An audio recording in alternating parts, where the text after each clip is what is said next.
महाराज जी, मन में बार बार वासना या विकार आता है, उससे मुक्ति कैसे मिलेगी? जब तक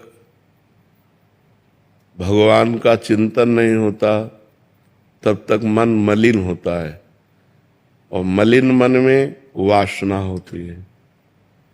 और जब भगवान का चिंतन होता है तो उपासना होती है। उपासना से ही वासना का नाश किया जा सकता है। यदि हमारे जीवन में उपासना नहीं है तो वासना ही वासना है।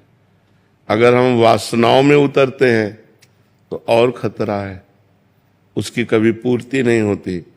जितने वासनाओं को कंट्रोल में नहीं कर पाए वो सब जेल में भरे हुए हैं या नरक जाते हैं, दुर्गति को प्राप्त होते हैं। वासनाओं का कंट्रोल करना ही मनुष्य जीवन को उन्नति में पहुंचाना है। तो वासनाओं को कंट्रोल किया जा सकता है भजन के द्वारा। बिना नाम जप के हम वासनाओं से निवृत्त नहीं हो सकते। नाम जप खूब करो। नाम जप करने के लिए पवित्र भोजन चाहिए।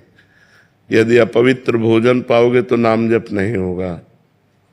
मांस बनने वाले होटलों में भोजन पाओगे, गंदे तरीके से बने हुए पदार्थों को पाओगे तो तुम्हारा स्वास्थ्य ठीक नहीं रहेगा, तुम्हारा चिंतन ठीक नहीं रहेगा।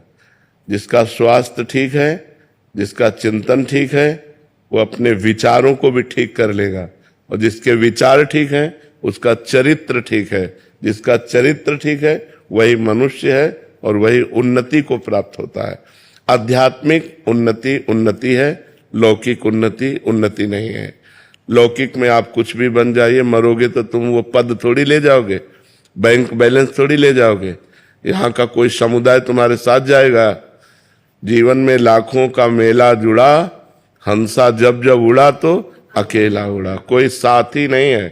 तुम्हारे आचरण, तुम्हारा पाप पुण्य, तुम्हारा भजन, यही तुम्हारे साथ जाएगा। इसलिए उपासना करो, नाम जप करो, मोबाइल से गंदी बातें मत देखो, अच्छे आचरण करो तो अच्छे आदमी बन जाओगे, भगवान की कृपा हो जाएगी।